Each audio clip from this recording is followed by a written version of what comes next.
ഒടുവിൽ ആ നിർണായക വിവരം ലഭിച്ചിരിക്കുകയാണ്. നമ്മളൊക്കെ ചോദിച്ച ചോദ്യത്തിന് ഇതോടുകൂടിയെങ്കിലും ഒരു അവസാന ഉത്തരം കിട്ടുമോ എന്നുള്ള പ്രതീക്ഷയിലാണ്. അഹമ്മദാബാദ് വിമാന ദുരന്തം നടന്നതിന്റെ 16 ദിവസം അല്ലെങ്കിൽ 17 ദിവസമായപ്പോൾ ബ്ലാക്ക് ബോക്സ് ഡീകോഡ് ചെയ്തിരിക്കുന്നു. നിർണായക വിവരങ്ങൾ ലഭിച്ചു എന്നുള്ള ചില കാര്യങ്ങൾ പുറത്തു വരുന്നുണ്ട്.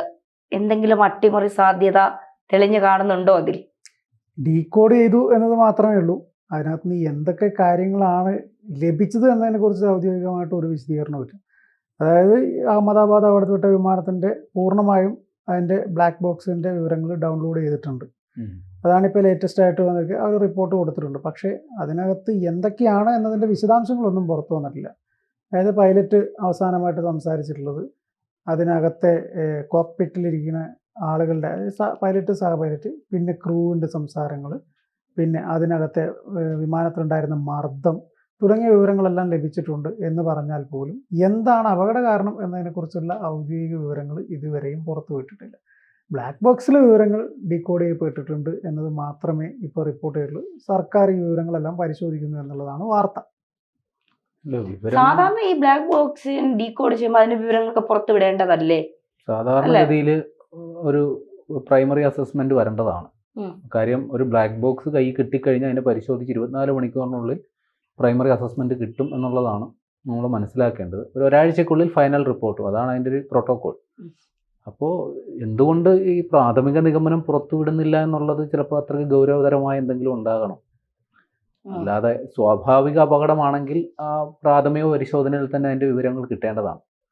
അപ്പോൾ ഈ ബ്ലാക്ക് ബോക്സ് കിട്ടി അതിൻ്റെ പരിശോധന ഡീകോഡ് ചെയ്ത് അതിൻ്റെ വിവരങ്ങൾ കിട്ടിയിട്ടും അതിൻ്റെ വിവരങ്ങൾ യഥാർത്ഥ കാരണം പുറത്തു വിടുന്നില്ലെങ്കിൽ എന്തൊക്കെയോ പ്രശ്നങ്ങൾ ഉണ്ടെന്ന് വേണം മനസ്സിലാക്കാൻ. അതായത് ഈ ബ്ലാക്ക് ബോക്സിൽ എന്ന് പറയുമ്പോൾ ലാസ്റ്റ് ഈ സംസാരിച്ച കാര്യങ്ങൾ അതായത് വിമാനം ടേക്ക് ഓഫ് ചെയ്യുന്നതിന് മുൻപ് ഈ പൈലറ്റുമാർ ആ കോക്പിറ്റിൽ കയറി 2 പൈലറ്റുമാർ പരസ്പരം സംസാരിക്കും. എന്തൊക്കെ കാര്യങ്ങൾ ചെയ്തു, ഒരു തമാശ പറയുന്നതടക്കം, ഓഫ് ദ റെക്കോർഡ് പറയുന്ന സാധനങ്ങളടക്കം, അവരുടെ സ്വകാര്യ ജീവിതത്തിൽ സ്വകാര്യമായ രീതിയിൽ അവർ കോക്പിറ്റിനകത്ത് സംസാരിച്ചിട്ടുണ്ടെങ്കിൽ അതടക്കം ഈ വോയിസ് റെക്കോർഡറിലുണ്ടാവും.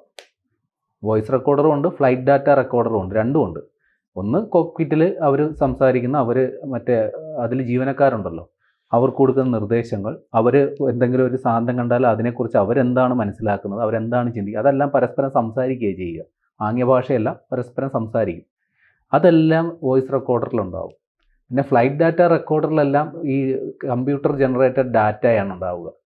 അതായത് ഈ പറഞ്ഞ ടെക്നിക്കലായിട്ടുള്ള കാര്യങ്ങൾ, ഈ വിമാനത്തിൻ്റെ ആ സമയത്തുള്ള വിമാനത്തിൻ്റെ അകത്തുള്ള അന്തരീക്ഷ മർദ്ദം, അതിൻ്റെ താപനില, മറ്റേ അതിൻ്റെ സ്പീഡ്, മറ്റു കാര്യങ്ങൾ, അതായത് ടെക്നിക്കലായിട്ടുള്ള, അതായത് സാങ്കേതികമായിട്ടുള്ള വിവരങ്ങൾ ഫ്ലൈറ്റ് ഡാറ്റ റെക്കോർഡറിലും, ആ വിമാനത്തിൻ്റെ അകത്ത് ആ വിമാനം പുറപ്പെടുന്നതിന് മുൻപും അത് പൊട്ടിത്തെറിക്കുന്നതിന് തൊട്ട് മുൻപും വരെ അവരെന്തൊക്കെ സംസാരിച്ചിട്ടുണ്ടോ അതെല്ലാം ഈ വോയിസ് റെക്കോർഡറിൽ ഉണ്ടാവും. അപ്പൊ ഞാനൊരു കാര്യം ചോദിട്ടെ, പൊതുവെ ഈ പൈലറ്റുമാർക്കൊക്കെ അറിയാലോ ഈ ബ്ലാക്ക് ബോക്സിന്റെ കാര്യം.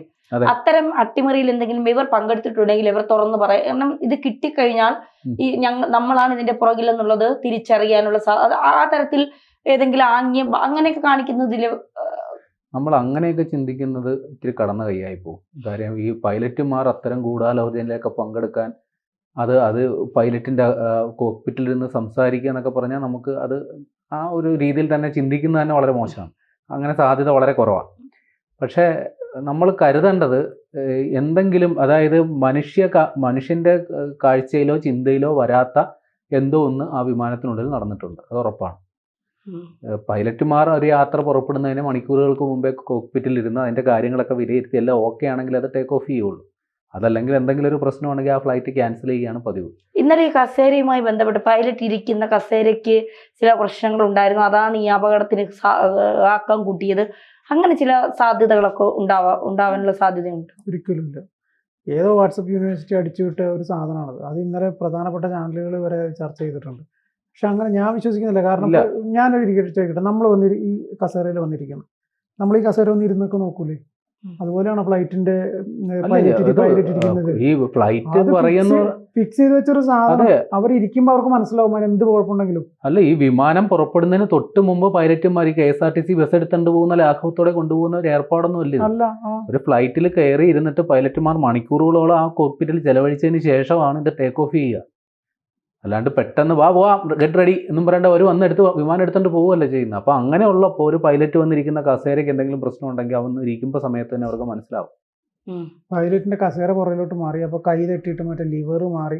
ആ.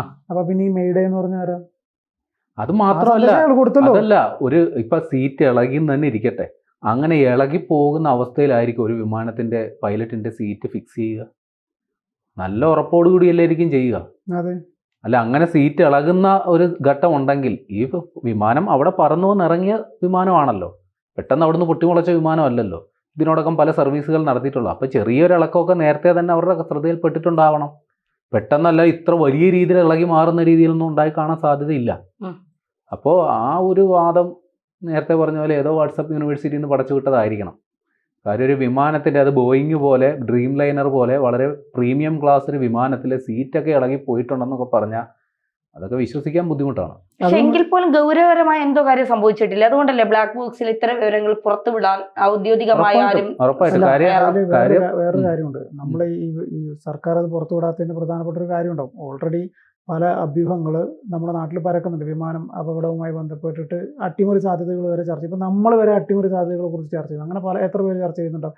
സ്വാഭാവികമായിട്ടും കൃത്യമായിട്ടുള്ള ഒരു വിവരം ലഭിക്കാതെ ഒരു ഊഹാപോഹത്തിന്റെ പേരിൽ ഒരു കാര്യവും പുറത്തു വിടണ്ടെന്ന് സർക്കാർ തീരുമാനം. കുറച്ച് ഏതായാലും ഇത്രയും വൈകി, ഇനി എത്ര വൈകി കഴിഞ്ഞാലും കൃത്യമായിട്ട് അതിൻ്റെ എന്താണ് കാരണം എന്ന് കണ്ടെത്തിയിട്ട് മാത്രം പുറത്ത് വിട്ടാൽ മതി എന്നൊരു തീരുമാനം ഉണ്ടാകും. കാരണം ഇവരെന്ത് പുറത്തു വിട്ട് കഴിഞ്ഞാലും വലിയ ചർച്ച ഉണ്ടാക്കാൻ പോകുന്ന ഒരു സാധനമാണ്. ഇനി അപകടം ഇന്ന കാരണങ്ങൾ കൊണ്ടാണെന്ന് പറഞ്ഞു കഴിഞ്ഞാലും പ്രതിസ്ഥാനത്ത് കേന്ദ്ര സർക്കാർ വരും. അതിലൊരു സംശയവുമില്ല. ഇത്ര വലിയ അപകടം ഉണ്ടായി, വിമാന അപകടം ഉണ്ടായത് ടാറ്റയും കേന്ദ്ര സർക്കാർ ഇതിൻ്റെ പ്രതിസ്ഥാനത്ത് ഉറപ്പായിട്ടും വരും.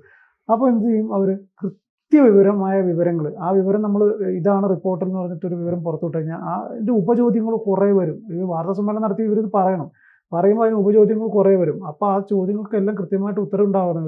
അത് പറയുന്ന ഉത്തരങ്ങൾക്ക് അടിസ്ഥാനം ഉണ്ടാവണം. അപ്പോൾ സ്വാഭാവികമായിട്ട് ഈ കൊടുത്ത വിവരം, ഈ ബ്ലാക്ക് ബോക്സിൽ നിന്ന് ഡീകോഡ് ചെയ്തെടുത്ത വിവരങ്ങൾ ഇവർ കീറി പരിശോധിച്ചതിന് ശേഷം മാത്രമേ അത് പുറത്തുവിടുള്ളൂ. ഇപ്പോൾ വെറുതെ ബ്ലാക്ക് ബോക്സിൽ നിന്ന് വിവരം കിട്ടിയെന്ന് പറഞ്ഞ് റിപ്പോർട്ട് കൊടുത്തു കഴിഞ്ഞാൽ ആ റിപ്പോർട്ടിൻ്റെ അടിസ്ഥാനത്തിൽ നാളെ ഇതാണ് കാരണം എന്ന് പറഞ്ഞു കഴിഞ്ഞാൽ ഈ പറയുന്ന മരിച്ച ആളുടെ കുടുംബങ്ങൾ മുഴുവൻ കോടതി പോകുമ്പോൾ അവിടെ കോടതി ചോദിക്കും ഇതെങ്ങനെയാണ് ഇത് വന്നത്, ഇതിൻ്റെ അടിസ്ഥാനം എന്താ? അപ്പോൾ പറയും ബ്ലാക്ക് ബോക്സ് കിട്ടിയ, ബ്ലാക്ക് ബോക്സിൽ ഇങ്ങനെ ഒരു സാധനം കിട്ടിയെന്ന് അവർ തന്ന റിപ്പോർട്ടിൻ്റെ അടിസ്ഥാനത്തിൽ നിങ്ങൾക്ക് ഇങ്ങനെ ഒരു തീരുമാനത്തിലേക്ക് എത്താൻ പറ്റുമെന്നുള്ളൊരു ചോദ്യം വരും.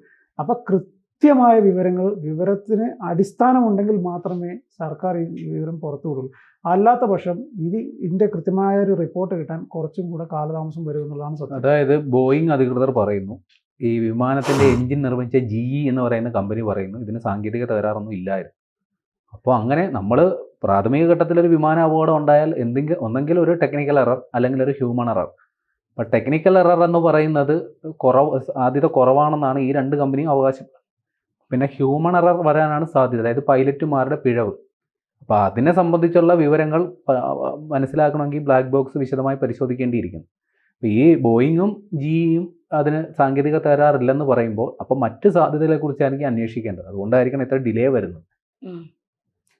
എന്തായാലും നോക്കാം എന്താണ് ഇതിന്റെ അന്തിമ റിപ്പോർട്ട് എന്നതിനപ്പുറത്തേക്ക് മരിച്ചുപോയ അവരുടെ കുടുംബങ്ങൾക്കും പരിക്കേറ്റ അവരുടെ എഞ്ചിനീയറിംഗും ബാക്കിയുണ്ടെങ്കിൽ അവരുടെ കുടുംബങ്ങൾക്കും കൃത്യമായിട്ട് ഇതൊരു ഉത്തരം കിട്ടണം. നമ്മൾ മുമ്പ് പറഞ്ഞതുപോലെ എൻ്റെ അമ്മ എങ്ങനെ മരിച്ചു, എൻ്റെ അച്ഛൻ എങ്ങനെ ഒരു വിമാനാപകടത്തിൽ മരിച്ചു, എങ്ങനെ വിമാനാപകടത്തിൽ മരിച്ചു എന്നാൽ കുട്ടികളെ അവരെങ്കിലും ബോധിപ്പിക്കാനുള്ള ഒരു ആൻസർ കിട്ടണമെന്ന് മാത്രമേ ഉള്ളൂ.